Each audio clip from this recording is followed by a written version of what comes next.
Good afternoon, ladies and gentlemen. It is my pleasure to be a moderator of this session. I'm Dr. Renuka Singh, and on behalf of Janki Devi Memorial College, University of Delhi, and Mahatma Gandhi Government College, Andaman and Nicobar Island, I would like to extend very warm welcome to all of you. We appreciate your patience and the fact that you all took time off your busy schedule to join us here today. Today's session is on the sub-theme State Policy, Backwardness and Development. And it is our absolute pleasure to have Professor Nilika Mehrotra as the chair of this session. Professor Nilika Mehrotra is a social anthropologist teaching at the Center for the Study of Social System at Jawaharlal Nehru University, New Delhi, India. She is the editor of the journal Indian Anthropologist. She has been a Fulbright senior researcher at University of California, Berkeley, USA. She has edited the book titled Disability Studies in India, Interdisciplinary Perspectives, besides contributing numerous research publications in the areas of gender, disability, and development studies. We welcome you, ma'am. We also welcome all the other dignitaries, faculty members, research scholars, and participants to this online session. The session on the sub-theme State Policy, Backwardness and Development has in total 5 presentations, and each presenter is going to get the time limit for 10 minutes to speak. We request all the paper presenters to kindly stick to the time limit so that we have enough time for questions, discussions, and interactions, which will take place at the end of all presentations. So we start with the first presentation, and the first speaker is Makhao Gangmai, Assistant Professor, Tamenglong College, Manipur, and the title of the paper is Role of Local Government in the Development of Tourism, Handicrafts, Traditional and Cultural Heritage of the Indigenous Tribes of Tamenglong District, Manipur. Over to you, sir.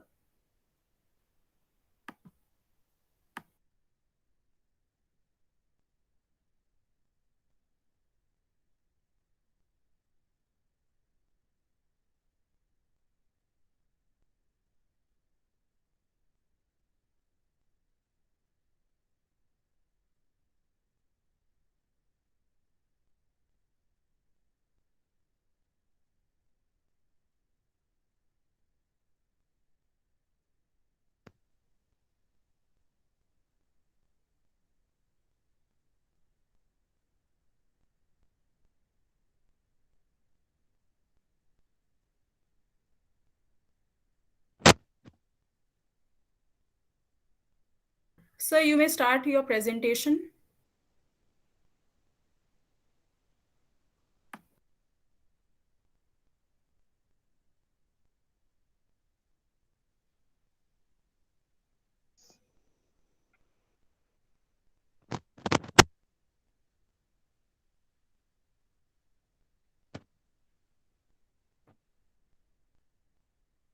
Sir, you are not audible.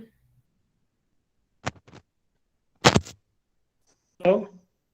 Yeah, now you are audible. Okay, thank you. Okay, let me just put on my screen. Yeah, sure.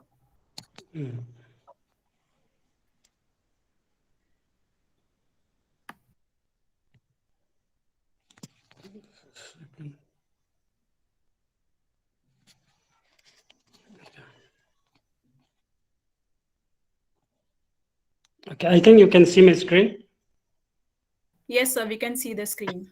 Okay, thank you. Thank you so much for giving me this opportunity to present my paper on the role of local government in the development of tourism, traditional handicrafts, and cultural heritage of indigenous tribes.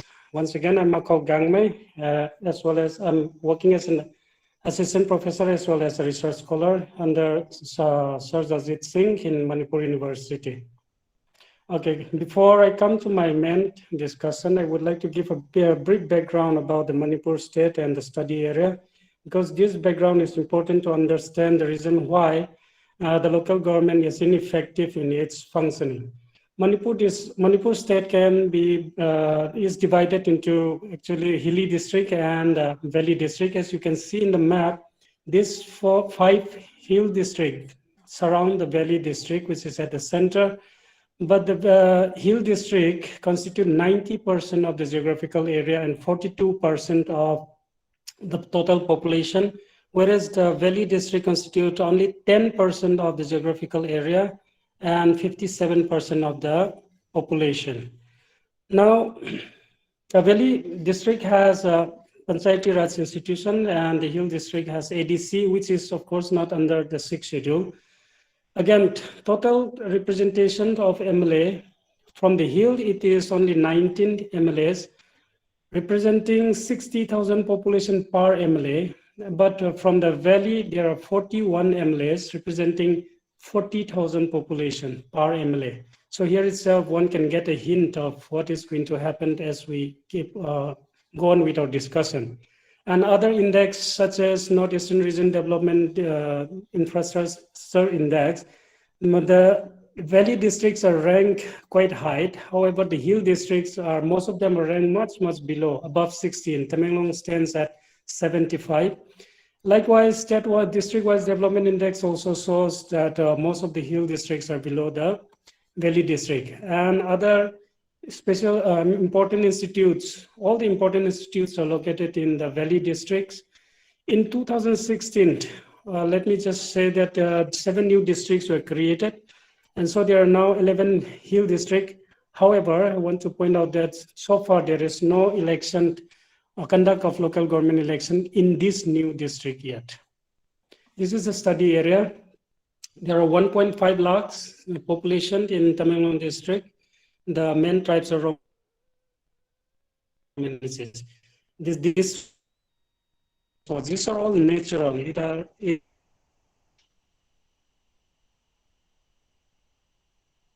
Many folk tales related to it. It has various traditional crops for various purposes. These are the crops of women folks. These are various ornaments. And there are festivals. It is rich in festivals, starting from January till the end of December. There are festivals for every month. These are various dances which are performed at different occasions.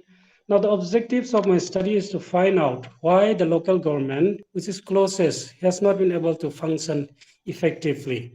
The study is carried out by examining the ADC institutional setup and its capacity. Then it also looks at expenditure policy of the state government for hill and the valley. So coming to the institutional setup, ADC is set up under the Act of 1971. This is different from 6th Schedule Act. 6th Schedule. Now, under this Act, there is one important provision, Article 371C, which gave power to Hill Areas Committee to decide about the matter relating to the tribal people. But on inquiry or on study, it is found out that this Article 371 is not operational at all. Then other thing, like ADC Amendment Act of 2008 sanctioned 25 departments, but if we look at the table, one can see that there are only 5 departments in existence. And most of the staff, for instance, under general administration, only 25 out of 39 posts. Public work, there are only 6 regular staff, 3 contract staff. Agriculture, 6 out of 14, and so on. So in other words, there is inadequate human resource as well as logistic in terms of computers and the vehicles. Coming to this committee side, this committee are actually created by the elected members of ADC according to their needs. But on inquiry, it is found that this committee are all set up on paper, but no without any functioning. Okay. Now, coming to its revenue part, the financial capacity part, it can be broadly divided into 2 parts, internally generated revenue. These are the subhead through which the revenue are being collected. Approximately 4 to 5 lakhs per annum only are being collected through internally generated revenue, and therefore there is nothing left for developmental work. So the main revenue comes from the grants of central and state government. On further calculation, it is found that approximately 3.9, or in other words, 4 crore rupees per year since 2010 to 2020 has been sanctioned from the central and state government. However, on further analysis, out of this 4 crore, it has to be divided among different departments based on the guidelines provided by the State Finance Commission set up from time to time. So based on this, it is found that each department receive only this much amount of rupees per year, which is minimal. Now coming to the state government department, like arts and cultural department, one can see from the table from 2017 till 2020, you can see the difference between hills and the valley expenditure. If for the hills, which constitute 90% of the total geographical area, only 24 lakhs. It is in terms of lakhs, whereas in terms of valley, it is in terms of crores. So one can see the expenditure disparity between hills and valley. Again, in tourism department also, in 2020-21, it allocates 18 crore for 50 tourist spot. It has to be divided for each spot. On field survey, it is found that there is no physical infrastructure at the spot, which I display at the beginning of the presentation. There is no proper website set up, no marketing strategy. The number of tourist spot has remained the same since for the past many years. There is no significant increase in number of tourists, etc. So there is not much development, so to say. Now coming to the development expenditure trends for the past 10 years, since 2011 to 2020, here again we can see that for the Valley district, it is twice that of the hilly districts. So one can say there is a sort of location-specific expenditure. Mention may be made of Orange Festival, which is a state festival now, but on observation, it is found that number of growers has not increased despite the fact that it has been celebrated since 2001, and so it is now 20. And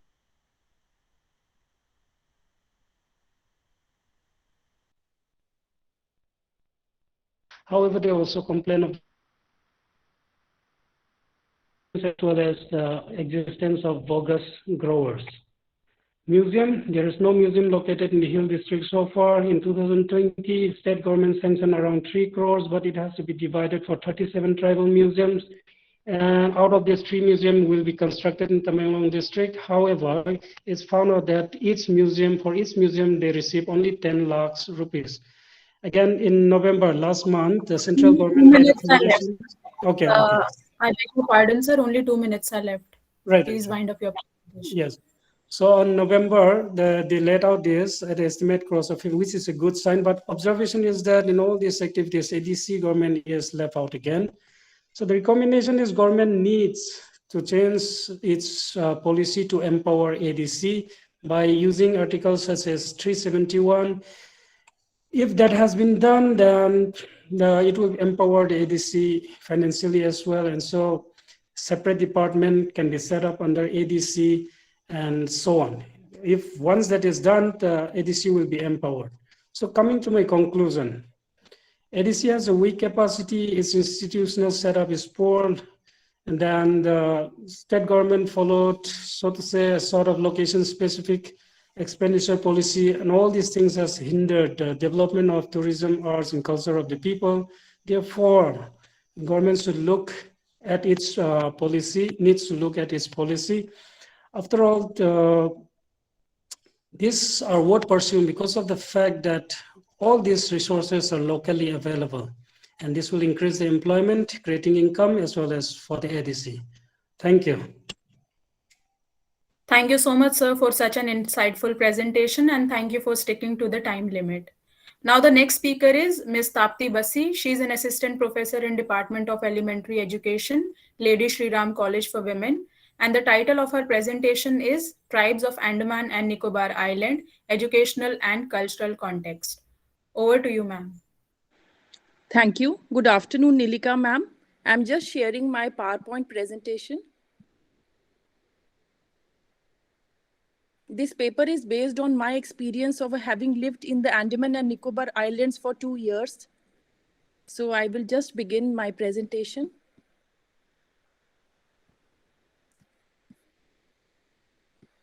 Is my screen visible?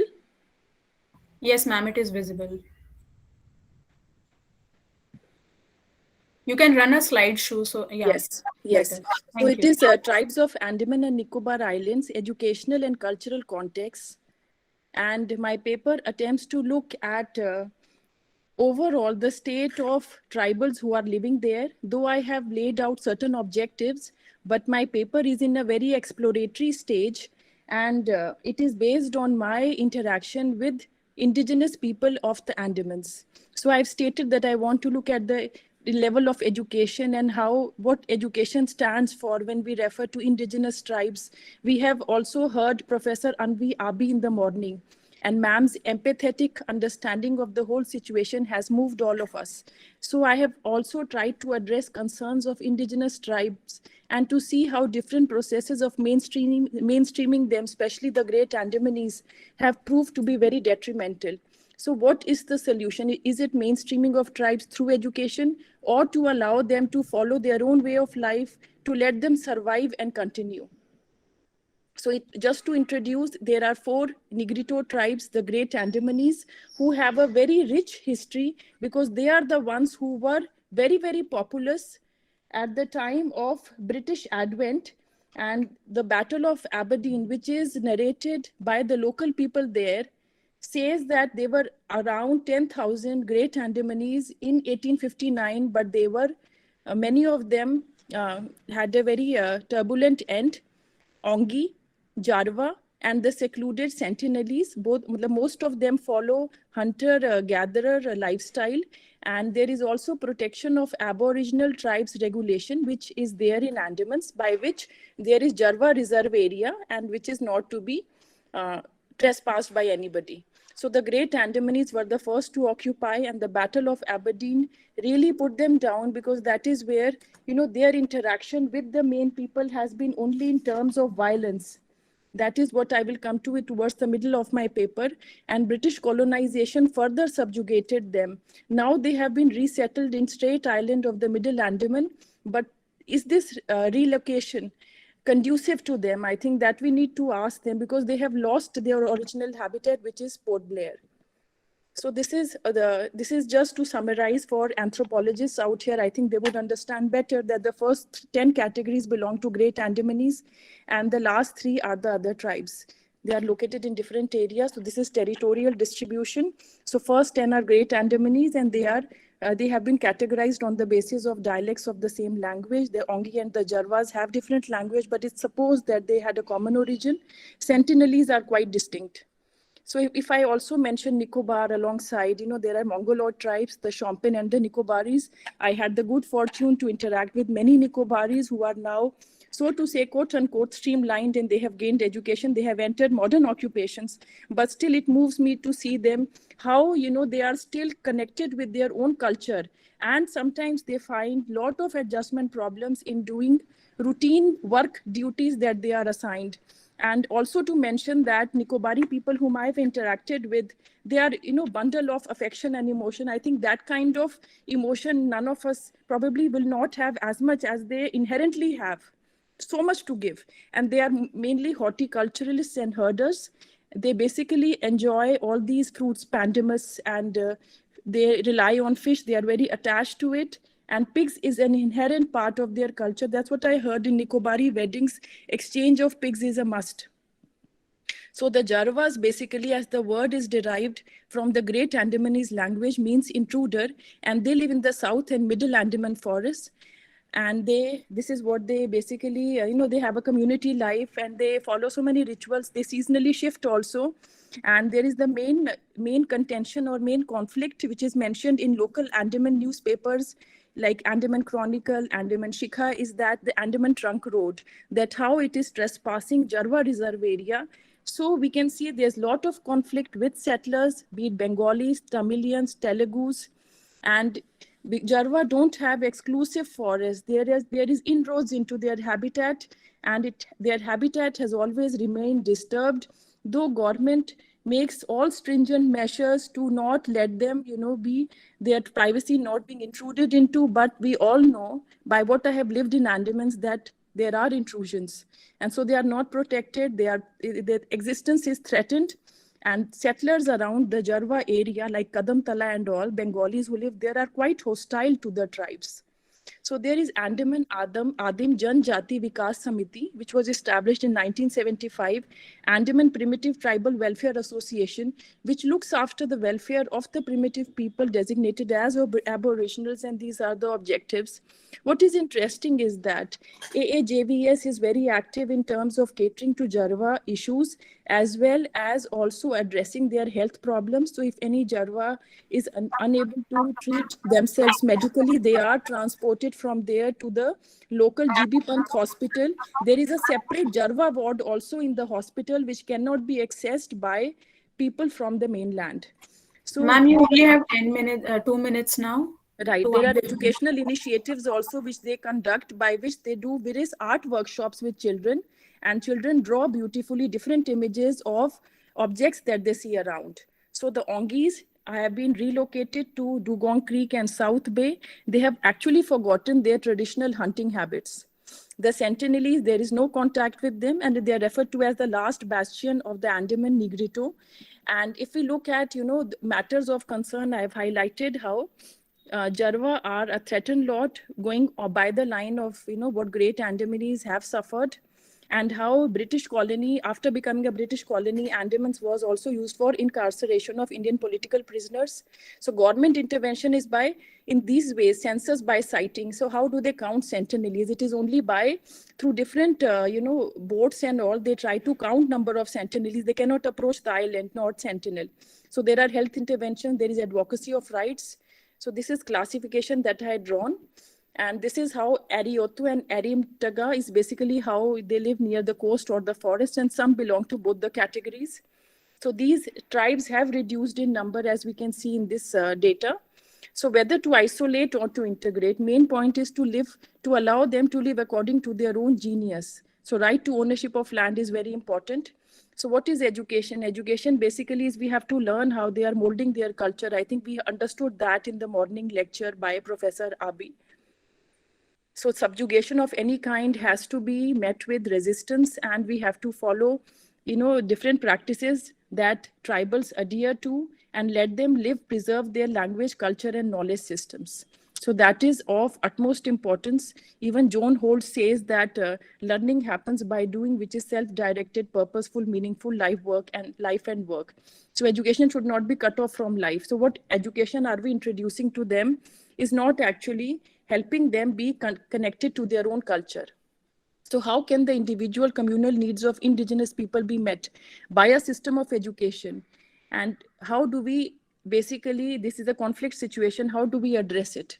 How can national mainstream pedagogy how can it address indigenous values? We need to be fully empathetic to their practices.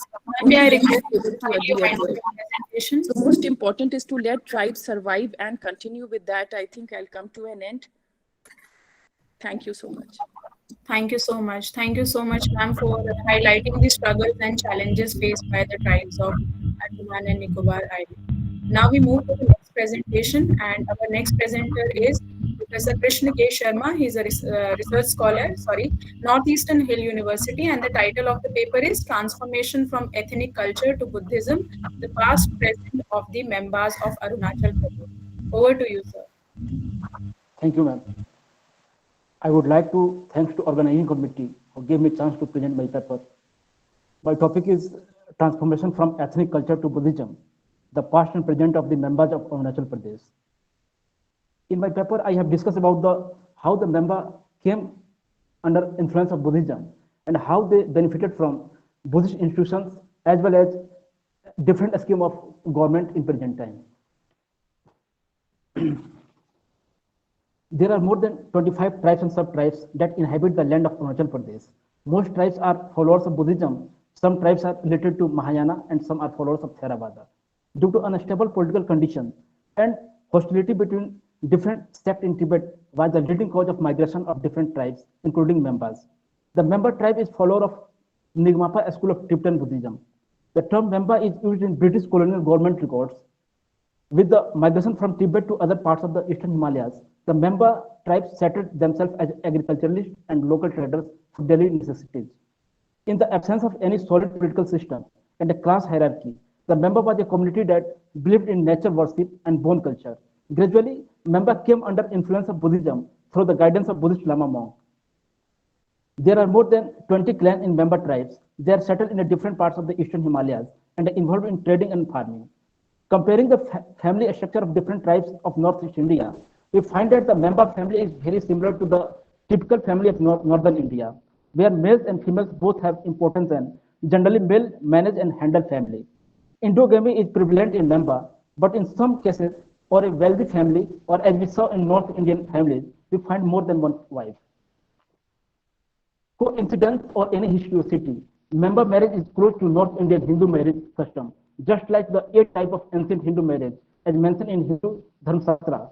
Member society recognized the 7 form of marriage, but in present time, marriage by arranged mostly followed by common member, like the Hindu families. The astrological calculation is essential. Member follow the Buddhist funeral ceremony, which is very similar to Hindu ritualism. According to Hindu Shastras, all matter is composed of Panch Mahabhutas, earth, water, fire, wind, and space. These elements have importance in Buddhism also. Fire cremation is famous in the member community. After the cremation of person, member prohibit non-essential works and perform rites guided by a monk to 49 days, the same as Kajia or Sraddha of Hindu families. Unlike the North Indian females, member women have been free from all restrictions and malpractices. The member women exercise their rights in almost all cases. Member community celebrate Buddhist festivals such as Losar, Bhumnes. Members have some traditional customs similar to Hindu tradition, but originally belong to the pre-Buddhist culture of Tibet. Oath taking is one of them, in which check the loyalty of person by cauterizing the accused hand with a hot iron and drinking raw chicken blood, which is pre-Buddhist culture. During colonial Northeast India, we found many records and writings that mentioned the tribal conflict in Arunachal Pradesh. They were fight for inhabitation areas, animal and agricultural products.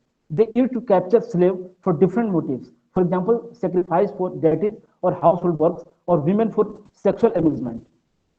One can easily guess the horrific condition of various tribal women and children in this dire caste. Some records and writings of the colonial period have pointed to the practices in which women, girls, and children slaves extend through the barter system. Members performed human sacrifice rituals and consumed human flesh in ward of divine wrath and various diseases. These activities were primitive and tribal, which differed from Buddhist faith and ideology. This example is helpful to show that the member community was theoretically attached to Buddhism, while in practice, their daily lifestyle was dominated by primitive tribal culture. The land ownership of tribal areas of Arunachal Pradesh was considered to be the claim of the Tipton noble family. Gradually, the claim of the Tipton royal families over land proprietorship weakened and the tribal ownership became stronger. Tamang Monastery has played an important role in the socio-economic life of Buddhist tribes along with members. As a Buddhist monastery, Tamang Monastery has always been on the lookout for the interest of these Buddhist tribes. The pre-Buddhist culture of member easily concord with the occultist methodology of Buddhism that is known as Tantrayana or Vajrayana. Although the Nyingmapa school of Tibetan Buddhism guides every aspect of the lives of the member people, their attachment to the pre-Buddhist Tibetan bone culture and custom is also visible during the members' ongoing process of assimilation into Buddhism. The advent of various Buddhist monks and tribal beliefs, such as Guru Padmasambhava journey into the valley, gave stability and strength to Buddhism in Arunachal Pradesh. Monasteries are essential within the Buddhist tribal people, as they control the socio-religious and moral life of Buddhist followers in the valley. Monasteries and Gompa have their right on a piece of forest and agricultural land that is one of the primary sources of income for religious institutions in Arunachal Pradesh. Apart from household members and daily needed necessities to these institutions. In a more profound and comparative analysis, we find a similar estimate of a fascination of Brahminical temples also coming from the Buddhist Viharas. Although the Buddhist sect has primarily influenced the member and other tribal people through their philosophy and rituals, still glimpses of pre-Buddhist primitive culture are visible in the art handicrafts, music, stone carving, statue making, etc. Member sacred such as Gompa and Stupa related to miracle Buddhist saints, Lama, rivers, mountains, lakes are essential for them as it believed to be the residence of God. One should note here that these natural sites were also crucial in pre-Buddhist bone culture. Therefore, it shows the gradual accumulation of non-Buddhist elements in Buddhism. Members perform mass dances, which was part of pre-Buddhist bone culture. The Buddhist rituals of the community that is the happiness and prosperity of society and departed souls, including everything included Hindu worship. Whether it is charity or the observance of the Buddhist rituals out of disrespect to the gods, the member of the Hindu community follow all the rules that the Lama. And I am coming to the concluding my chapter. First, the mutual rivalry of the tribes due to socio-economic inequalities and difficulties resulted in the migration of different groups from Tibet during the medieval period, which settled in other parts of the Eastern Himalayas. The adoption of Buddhist by the members and other tribes who followed the pre-Buddhist bone culture is significant. The incorporation of non-Buddhist elements to Buddhism in Buddhist culture in the Eastern Himalayas region is part of legitimized the Buddhist philosophy in which Tibetan Buddhist religious leaders have been largely successful. Secondly, the Tamang monastery and various local kampas serve as shelter, food and financial support for the member community and other Buddhist tribes. They sustain their daily lives through Buddhist practices and customs. Various Buddhist missionaries who came to Arunachal Valley from time to time also tried to get local recognition of the philosophy of Mahatma Buddha in member and other tribal communities by miracles, narrations, and astrology observation. On one side, where the member community adopted Buddhist culture and their pre-Buddhist practices and beliefs, the Buddhist sects happily accepted non-Buddhist elements, legitimating despite the contradictions. Today, the member community worships all Buddhist deities and visit places of pilgrimage and holy sites. However, for fear of some bad omen, it performs all ritual activities under the guidance of Buddhist Lama. At present, the member is the identity of Buddhism in Arunachal Pradesh, where he represents Deng and ideal followers among other types of North India. Thank you, ma'am. So only 2 minutes are left. Please wind up your Thank you, presentation. ma'am. Hello. Yes, sir, you are audible. You can continue. Yes, ma'am. That's over.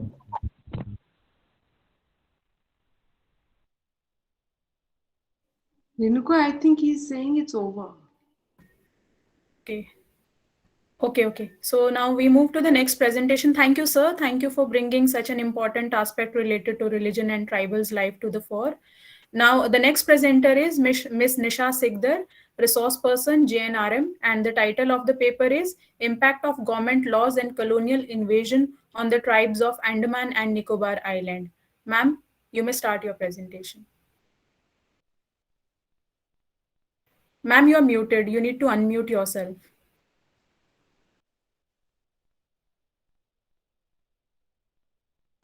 Hello. Yeah, you are audible now.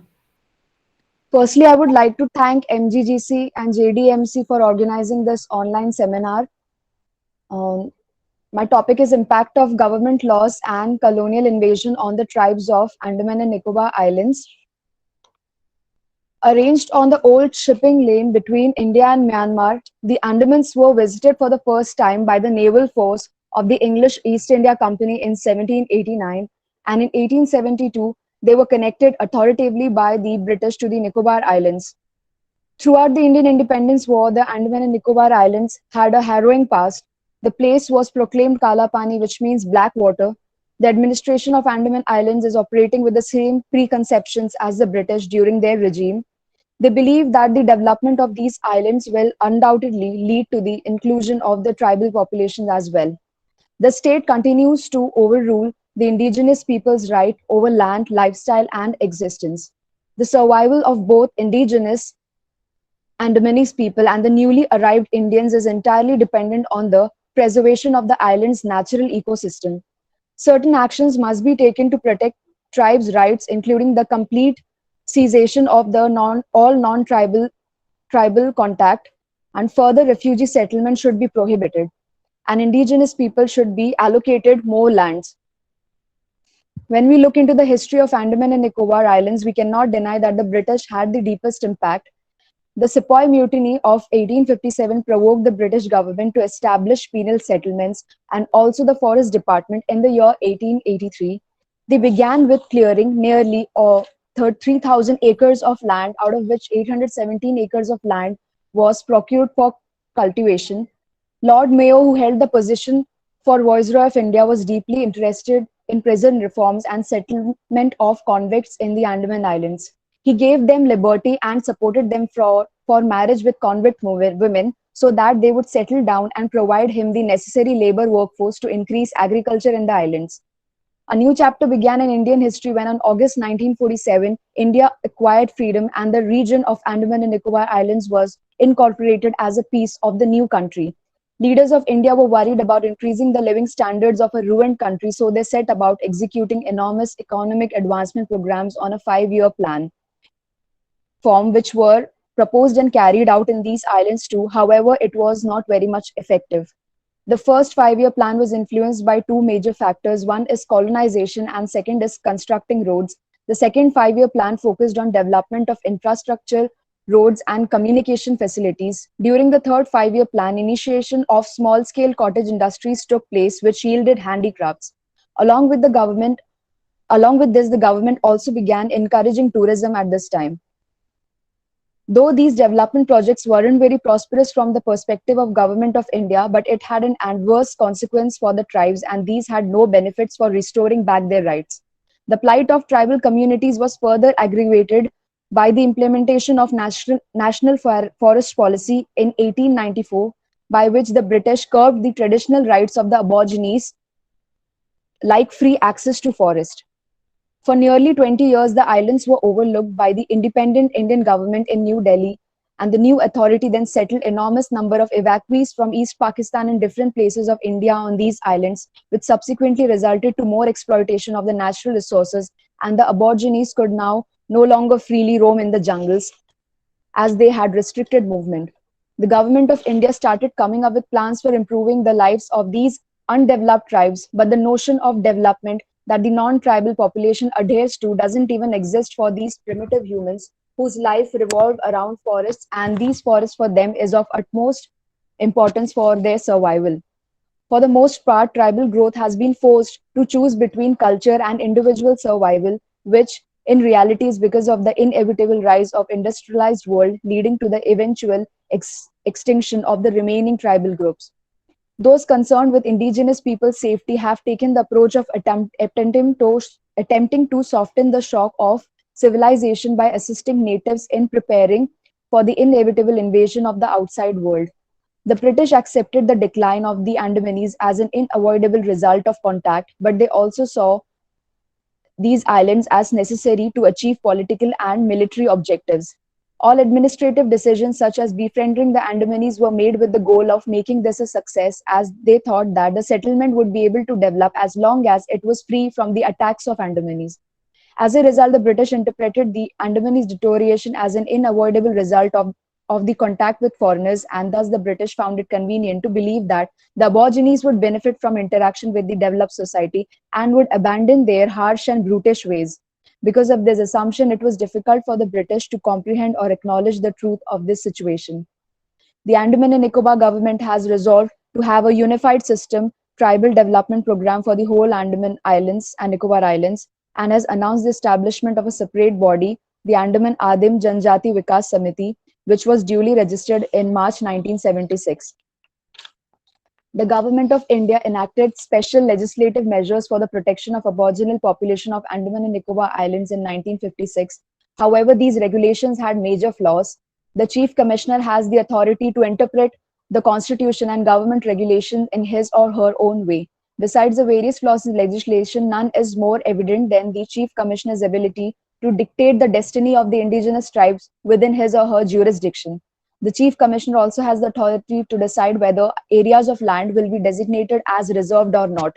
It gives no indication of the criteria on which the Chief Commissioner will make his or her decision. Waste or uninhabited land can be handed to a non-tribal member if the Commissioner perceives it that is not actually required by a tribal member. But for the tribes whose prime occupation is hunting and gathering, what value does an uninhabited territory hold is not a valid question. For decades, the claim that hunters and gatherers folks do not really utilize the land is often used to legitimize taking it away from them. In 1895, a Christian missionary from Gujarat named Vadappan Solomon came to Car Nicobar and played a key role in spread of Christianity. Nicobarese condition and way of life were altered as a result of continuous interaction with foreigners and Indian traders who came for profitable business. Because royalty from the trade of copra was the only source of revenue for the island, the government just could not avoid outside vendors. However, after 1947, it was revealed that barter trade of coconut and betel nut between Nicobaris and private firms was fueling subjugation of the native tribes, and the Nicobaris never received equal earnings for their goods. Although Ongis, a tribe of the Negritude origin, appeared friendly and seemed to adapt to modern ways of life, their number also reduced due to lack of nutritious food and unhygienic living conditions, accounting for the diminishing numbers. Tribal life is disturbed by influx of mainlanders and detribalization. In early 1998, investigations uncovered major abuses of human rights as well as lawful timber exploitation of the forest. The Andaman and Nicobar Forest Plantation and Development Corporation (ANFPDC) was ironically the entity accountable in this matter. Destruction of forest and the imposition of an alien and insensitive culture had grave consequences. The most chilling example of this is of the Great Andamanese. Hundreds of them died in epidemics of pneumonia in 1868 and then in 1877 in influenza, and combined with other factors such as massacre by the colonial powers and shrinkage of the forest habitat because of deforestation and settlement, they were Ma'am, you have reduced 2 minutes to wind up your presentation.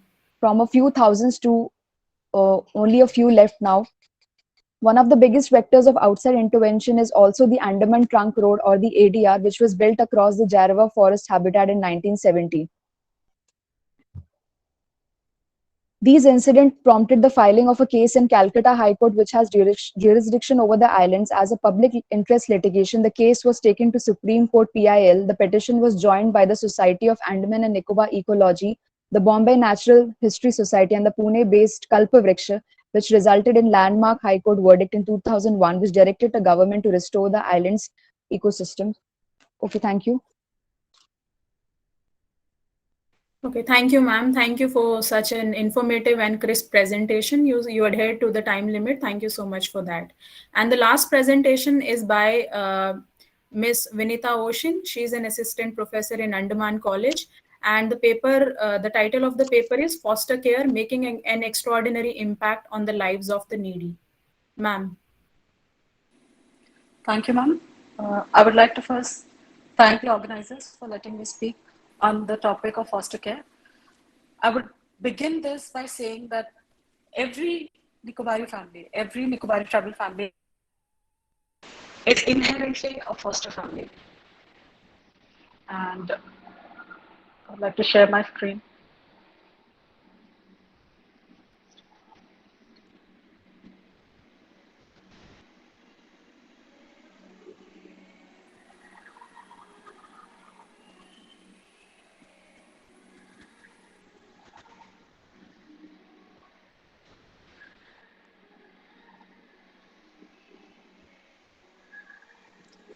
So this is my topic. As many times it has been discussed today, Ma'am, it's not properly visible. There is this Google Meet box which is over your presentation. Sorry. You need to drag it down. So Andaman Nicobar Islands is an archipelago of 572 islands, and of 572, only 38 are inhabited. My paper is going to talk about how the tribes of Andaman Nicobar have a very rich natural-based way of living, and this paper makes an attempt to present the contemporary ways of life of Nicobari tribal communities of Andaman and Nicobar district islands.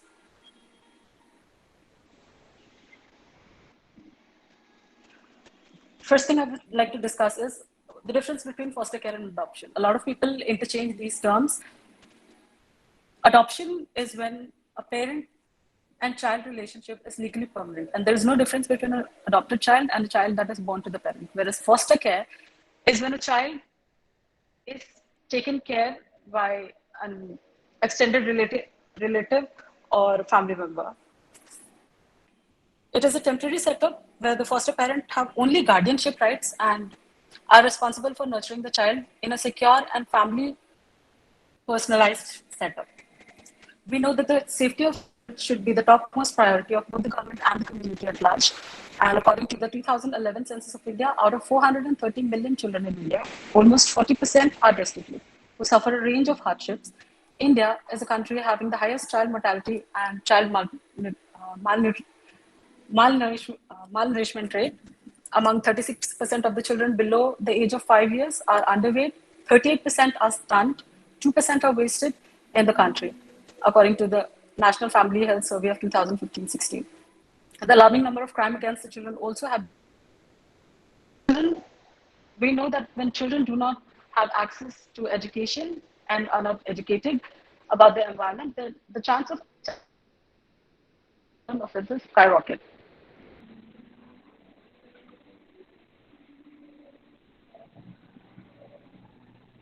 These are the primary reasons as to why Nicobarese children come into foster care. The first one is lack of basic amenities. When the parents of the child are unable to provide for the basic amenities of the child, the family members who is earning and has a room in the city and the town of Port Blair generally takes the child in and provides for the child in every aspect without expecting anything from the child, from the parent of the child.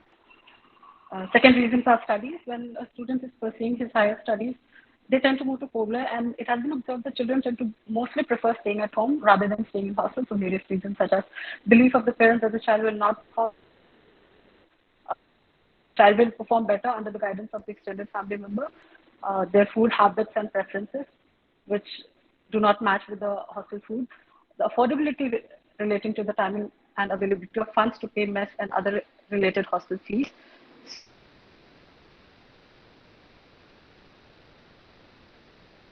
Hostel as it gives them continuous supervision.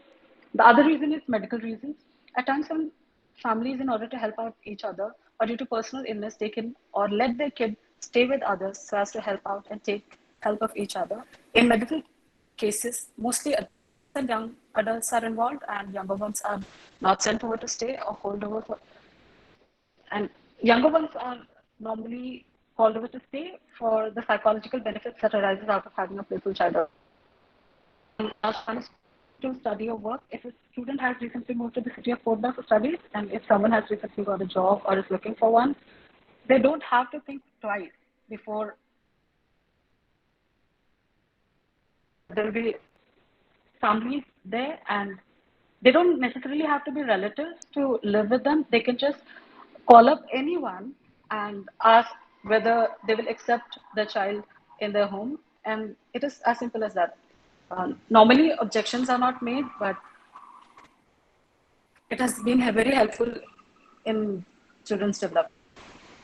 A lot of people ask that why not just adopt the child and why raise someone else's kid? But it is very time consuming because there are so many legal procedures involved. It is very complex. Laymen don't understand a lot of legal terms, and it's also very expensive because lawyers who are hired have to be paid. The minimum payment they ask nowadays is about 10 to 20,000 for adoption processes. The laws that govern adoption in India are the Hindu Adoption and Maintenance Act of 1956, which governs adoption related matters by Hindus, Jains, Sikhs, and Buddhists. The second one is Guardian on Board Act of 1890, which governs the foreign citizens, NRIs, and Indian nationals who are Muslims, Christians, or Jews. The Juvenile Justice Act of 2000, adoption of children by non-Hindu parents. Now, for adoption purposes, all the people, the person adopting should be lawfully capable. The person who is giving another person adoption should also be lawfully capable, and the person getting adopted should also be lawfully capable. Whereas the foster rules in India was initially incorporated under the Section 42 of the Juvenile Justice, Care and Protection of Children Act 2000, which only provided for temporary fosterage of children who are ultimately to be given up for adoption, and hence its scope was restricted only to pre-adoptive foster care.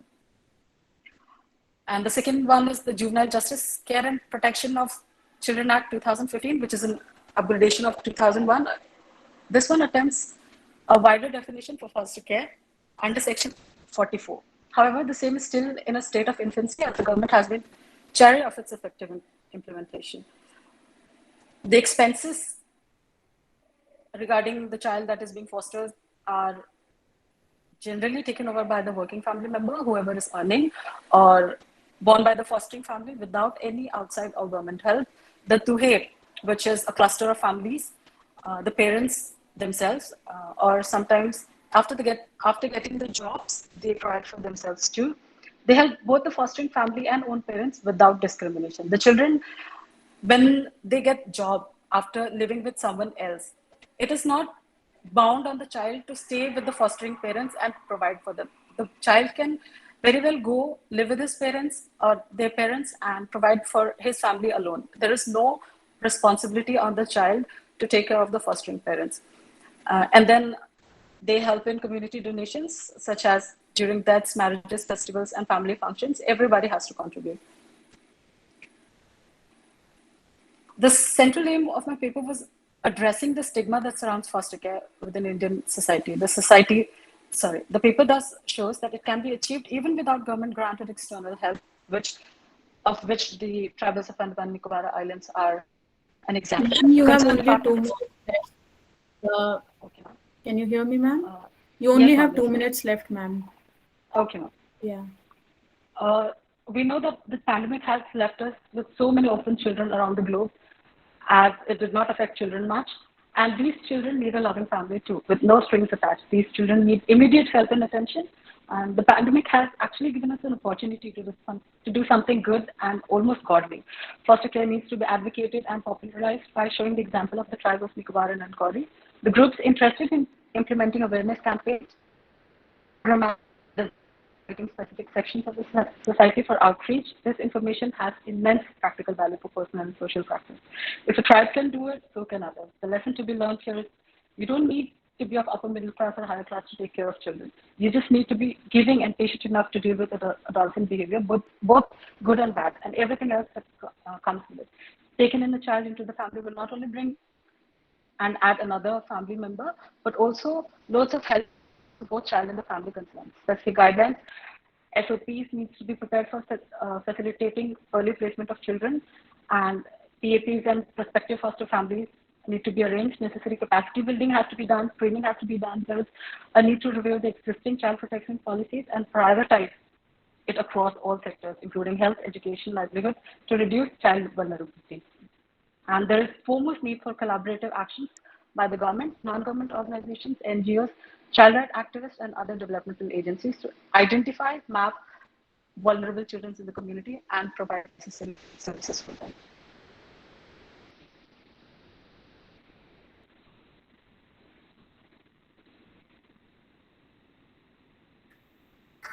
Okay, thank you so much. Thank you so much, ma'am. And I thank all the presenters for coming up with such interesting presentations.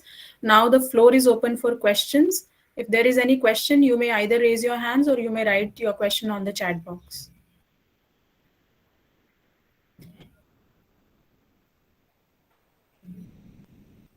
Okay, in the meantime, we can hand over the proceedings to, we may hand over the proceedings to our chairperson, Professor Nilika Mehrotra, ma'am.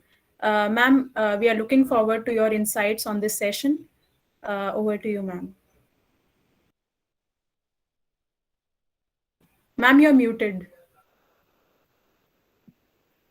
Thank you, Dr. Renuka, and thanks to the organizer for inviting me to chair this session. I also thank the presenters for, presenting their work to us. But let's wait for some questions, and once the, some kind of a discussion happens, after that I could, come up with some observations on the papers. Are there any questions? Yeah. Participants, if you have any question, you can write in the chat box or you can raise your hands. Unknown caller.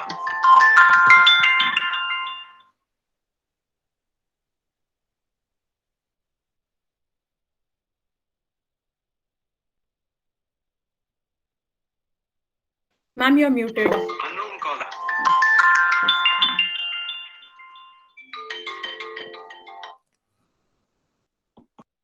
Yeah, there is one question from Ms. Marjorie Fernandez, and she's writing, considering the general lack of awareness of most policymakers regarding tribal issues, how can tribal people be involved in discussions and decision making pertaining to their affairs in the real terms and not merely on papers?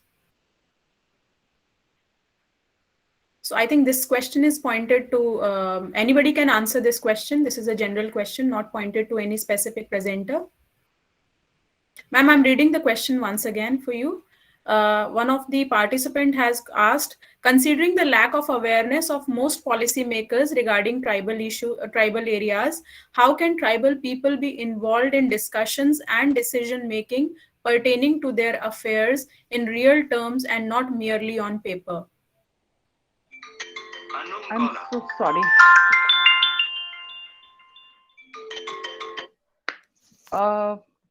Anybody would like to take this question? Any of the presenters?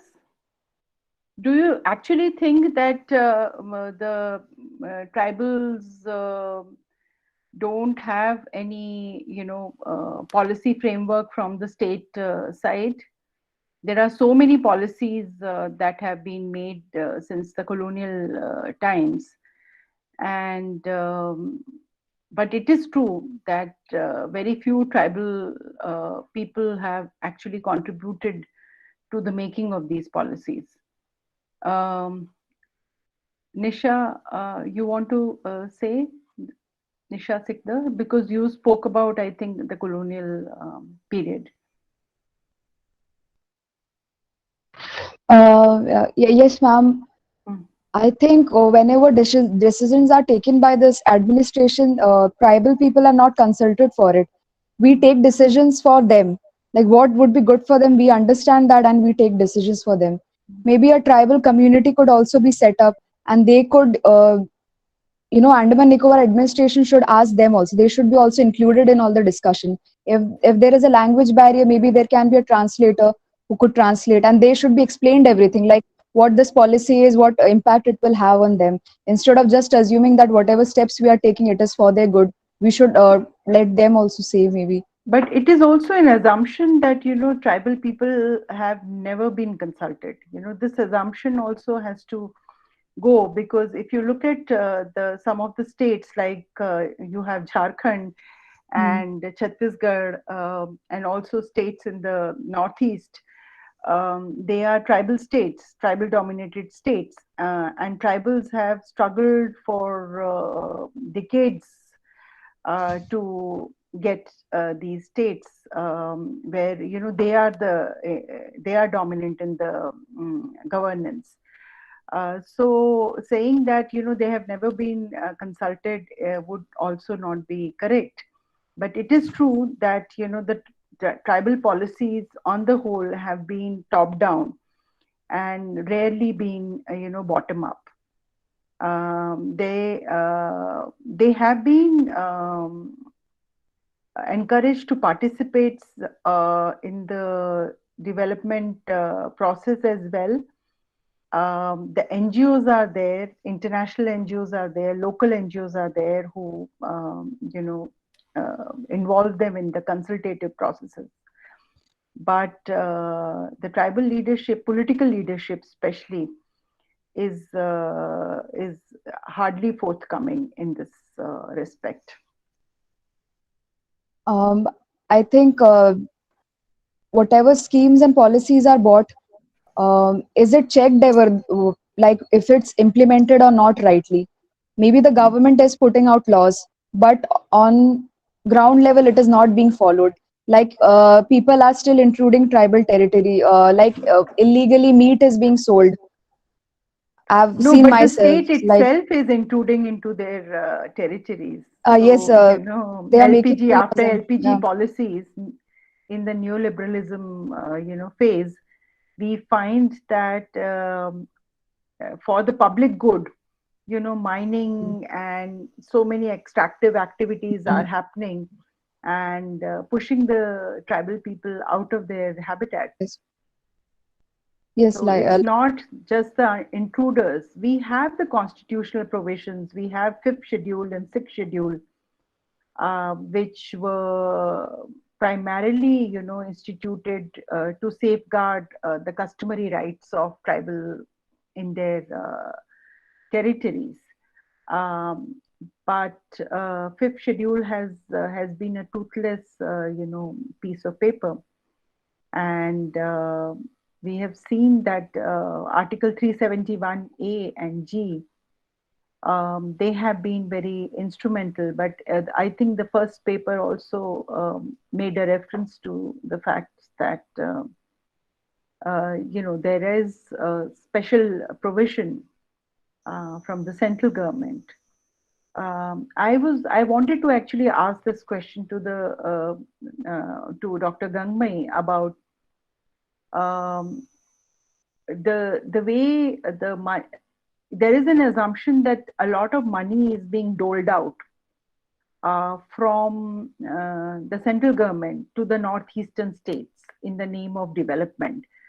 But you have shown that within each state, there are inequalities which are very glaring.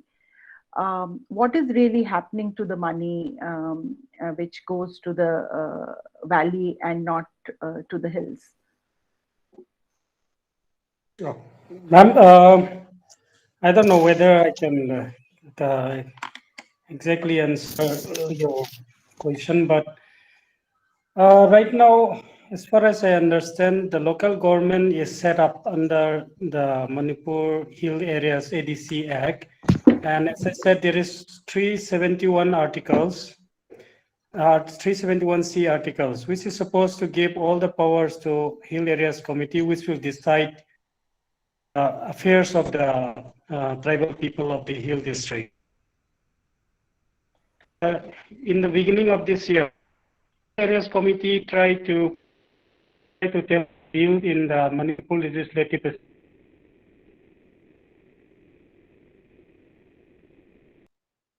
I think I'm not able to hear you.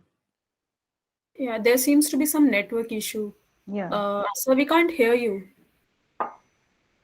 Instead of introducing in the assembly, they first of all try to see what are the bills instead of tabling in the bill. These kind of things existed. And so regarding the expenditure also, as I said, the hills and the valleys legislative assemblies are not equally represented. 90% of the geographical areas is in the hill. However, only 19 MLAs are represented. So when it comes to policy and decision making, most of the decisions are taken from the valley MLAs. And so it seems in order to satisfy their voters, most of the expenditure goes to the valley district. Yeah. I have an observation on almost all the papers that there was an attempt to mainly describe about the cultural patterns and the kind of exclusion and discrimination that has been seen in the tribal areas, especially Andaman and Nicobar's state. And I wish that some of you who wrote on Andaman and Nicobar Islands had read some of the very core literature which is available already on the state. The wonderful work by Vishwajit Pandya on Jarawas, where he actually talks about the major issues that Jarawas have been facing because of the fact that the roads have been constructed. So state has been one of the major intruder in this area, and they have intruded into their Jarwa territory and not the vice versa. And then you have Madhumala Chattopadhyay's work also, and she was one of the early, anthropologists to have made contacts with the Andamanis. So I wish when we write papers, at least the core literature be consulted, because description is okay, but today I think when we are talking about tribal communities, we need to very clearly underline that tribal communities, tribes are, or tribal people are citizens first. And the Constitution of India very clearly provides them those constitutional safeguards, and in order to make them empowered enough to talk about their rights. The first question, actually Marjorie's question I just read, she was talking about how we can help them to be part of the consultative processes. We can only create capacities in the tribal communities that are already very discriminated and excluded even after 7 decades of India's freedom. And if we are still talking about what the state has done, how it has excluded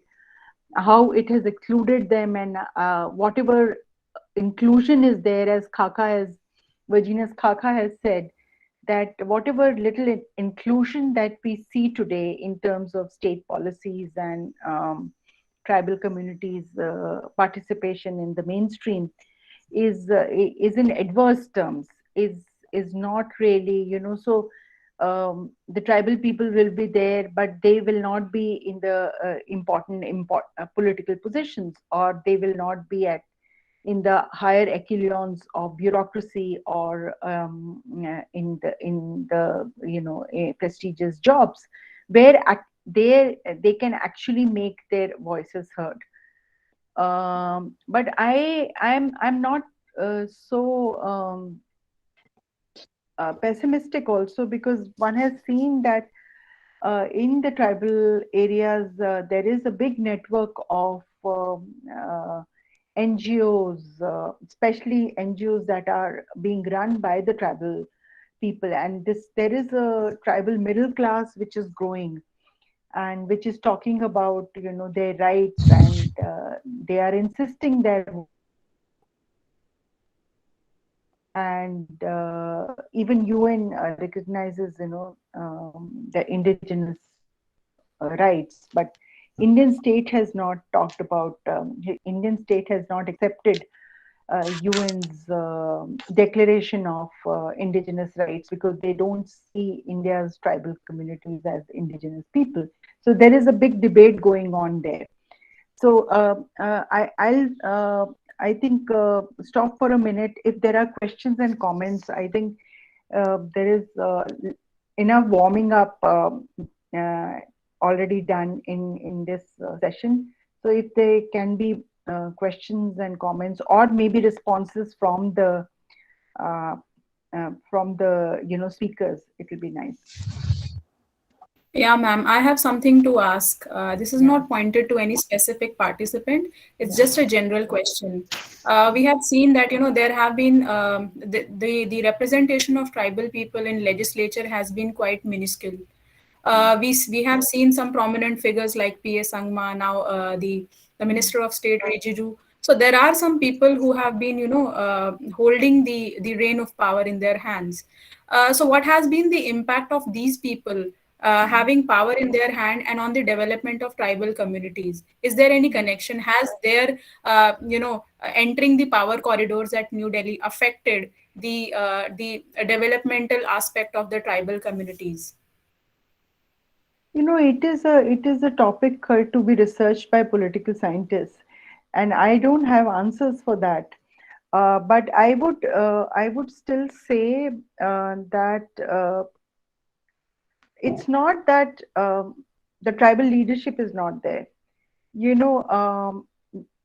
is reservation right from the beginning. Right from the beginning, when the reservation were extended to SCs and STs after the Constitution of India came into being. But what one has seen, that in most of the political parties, the tribal leadership has always taken a more of a token character. So there has been more of a tokenism.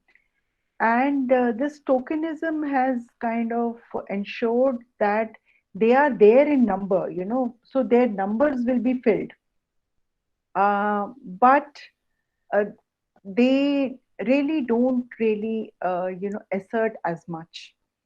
So there are some states that I spoke about. Today we know what has happened in Nagaland. I think Nagaland case is such a shame on our for India, that civilians are openly brutally killed, and there is hardly a furor. Nagas are raising, they are creating networks of support, and they are talking about this very unfortunate incident, but it has hardly shook the conscience of the nation. This is seriously, seriously very an issue which needs to be discussed. I think some Zubair Ahmed had. Zubair wants to ask a question. Zubair, you Yeah. can unmute yourself and ask. Yeah, thank you, ma'am. My question is to Gangmei, who presented a paper on Manipur tribes and tourism, the role of local government. That's what he has focused upon. My question is that, in the recent years, there is increasing emphasis upon developing ecotourism. In fact, Ukhrul in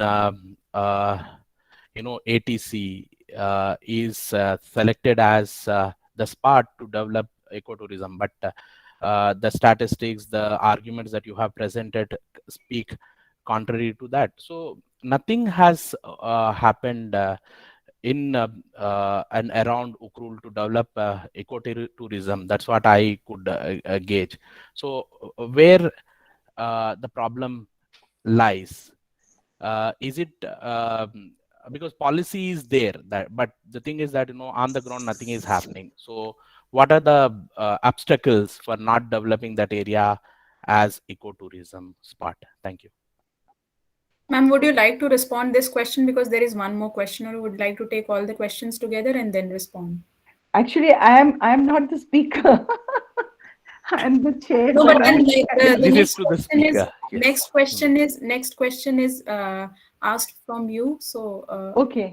So Dr. Gangmei, would you like to respond in 2 minutes, and then I can try to answer the question which is specifically asked to me.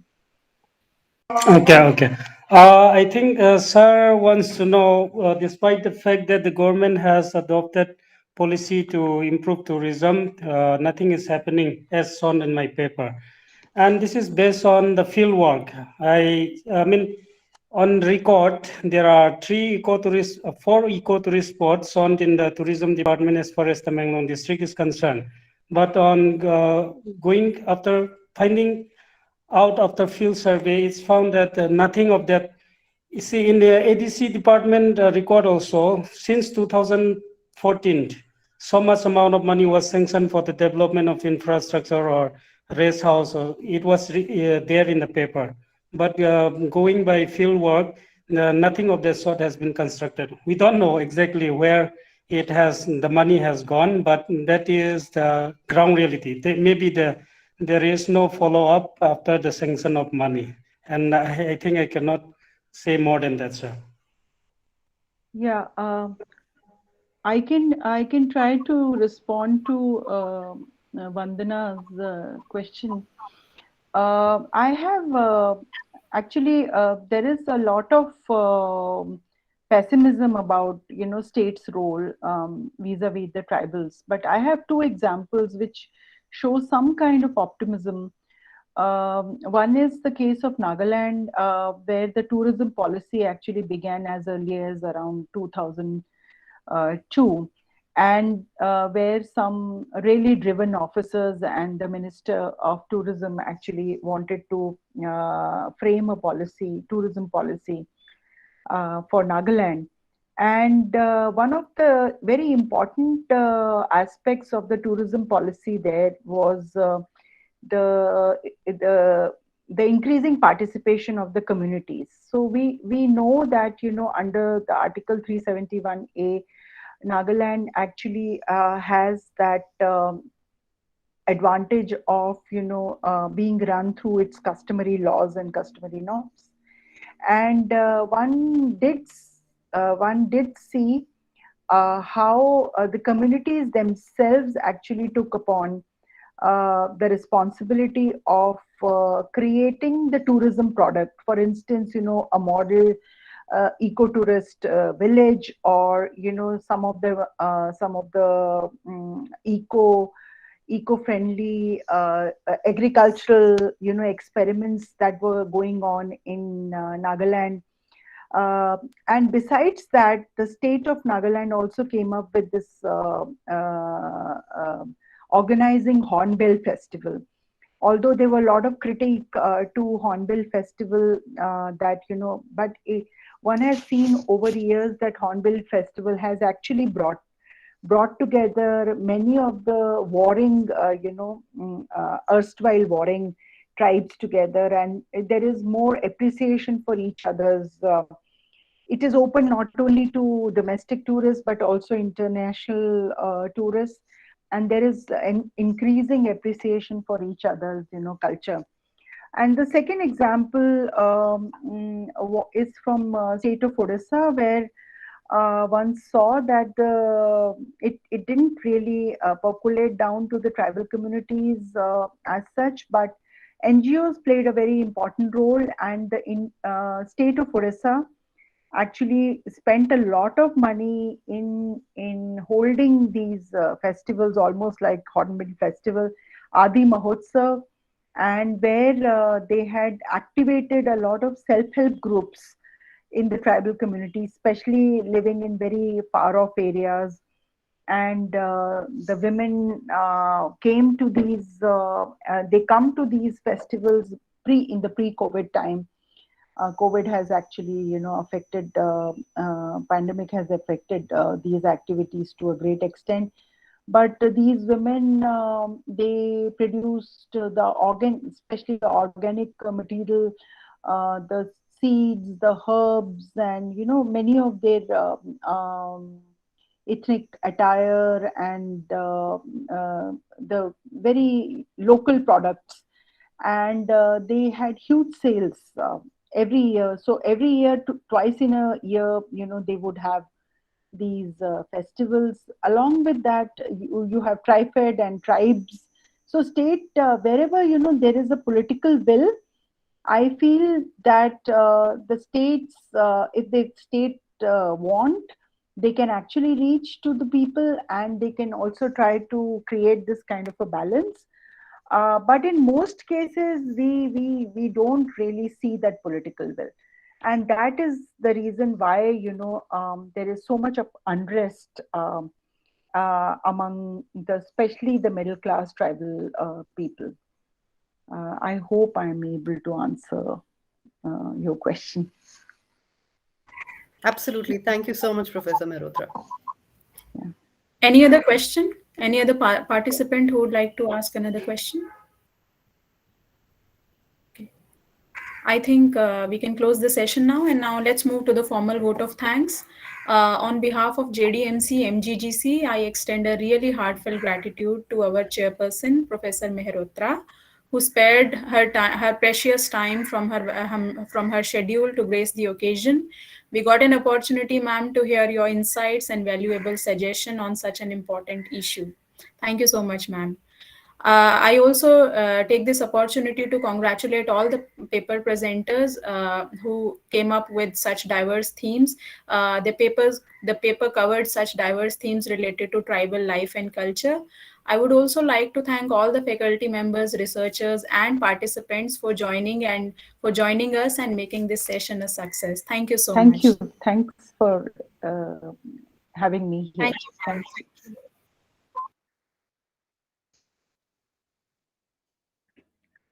May I request all the participants to kindly open your cameras? And Professor Mehrotra too. Yeah, Professor Mehrotra, I think she has left.